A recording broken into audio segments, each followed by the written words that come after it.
Bonjour tout le monde, je me présente, Emmanuelle Fournier-Chouinard, psychologue, enseignante pour l'attestation d'études collégiales, stratégie d'intervention en zoothérapie. J'en profite pour vous présenter l'un de mes partenaires à quatre pattes, à savoir Lester, le chien saucisse, partenaire en zoothérapie.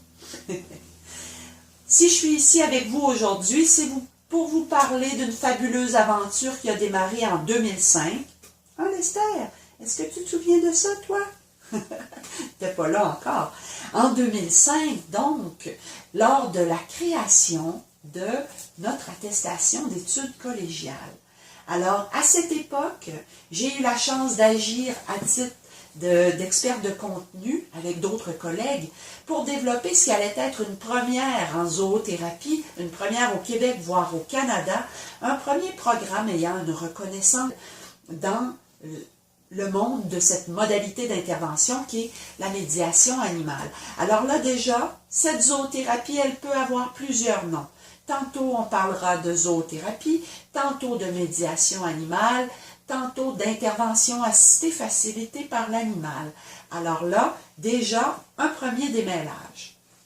Peut-être, histoire de nous situer dans une perspective historique, rappelons qu'en 2005, c'est à ce moment-là Extra-formation, la formation continue du Cégep de la Pocatière, en collaboration avec l'ITA, l'Institut des technologies agroalimentaires, qui, de concert, ont mis l'épaule à la roue pour développer cet AEC.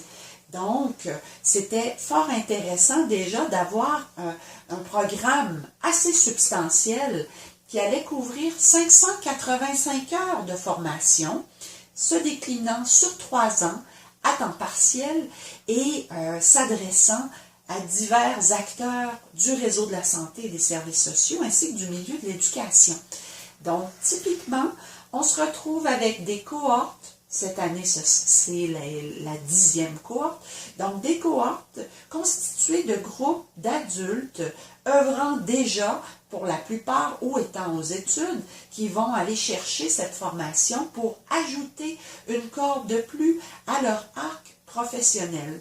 De quoi elle est constituée, cette formation? Elle est constituée de différents apprentissages qui visent à développer une compétence en soutenant le développement de savoir-être, de savoir-faire et aussi de savoir. Donc, on vient vraiment allier une posture pragmatique, terrain, expérientielle et une posture théorique pour aller soutenir un réel développement de compétences pour qui a envie d'intégrer la zoothérapie dans son champ de travail, dans son travail en cours, par exemple, dans son champ disciplinaire, ou encore s'allier à d'autres acteurs du réseau de la santé, des services sociaux ou de l'éducation pour intégrer un animal dans d'autres espaces.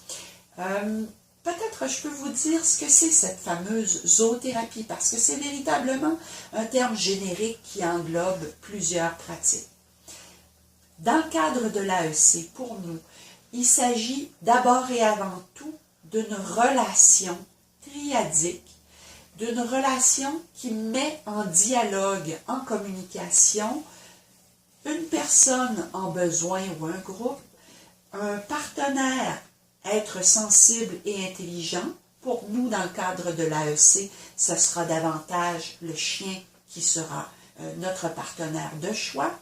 Donc, un partenaire sélectionné et une intervenante, un intervenant en zoothérapie dûment formé qui vont ensemble établir des liens. Pourquoi? Pour viser les objectifs d'intervention à rencontrer. Tout ça va se vivre dans un cadre d'intervention qui sera garant de la sécurité et de la sécurité physique et psychologique de tous les acteurs en présence. Parfois, il peut y avoir des liens avec différents milieux, différents partenariats. Donc, au fil des ans, pour les fins de l'enseignement, un modèle a été développé pour penser plus avant cette zoothérapie. Ce cadre d'intervention En plus de protocoles de gestion de risque et de tous ces éléments associés à la gestion des risques, il sera aussi fait, évidemment, des différentes compétences de l'intervenant. Donc, si je suis psychologue, j'œuvrerai dans les cadres traditionnels, on va dire, de la psychothérapie. Donc, je serai à ce moment-là dans un cadre davantage de nature thérapeutique. Si je suis enseignante et que j'intègre la dimension animale à ma pratique, j'œuvrerai dans un cadre éducatif. Si je suis technicienne en loisirs et que je viens chercher une expertise complémentaire à travers l'AEC en zoothérapie, eh bien, c'est dans un cadre récréologique ou récréatif que j'œuvrerai. Donc, en fonction du champ disciplinaire de chacun, c'est l'expertise à inclure le partenaire animal dans un champ de pratique qui va être développé à travers l'AEC, stratégie d'intervention en zoothérapie. Lester, il y aurait mille autres choses à en dire, notamment sur cette modalité, et peut-être on se réserve ça pour une autre petite vidéo informative où on pourra ensemble plonger main dans la pâte pour d'autres aventures associées à mieux comprendre de quoi il s'agit quand on parle de zoothérapie, intervention assistée facilitée par l'animal, voire médiation animale. De quoi il s'agit exactement? Comment ces petites bestioles, ici Lester ou Bastet la chatte ou encore peut-être même Fiona la peaunette, comment ces animaux peuvent venir en aide aux humains, les aider à se divertir, à s'éduquer, à se soigner? C'est ce qu'on découvrira ensemble dans une autre capsule. Bye bye tout le monde!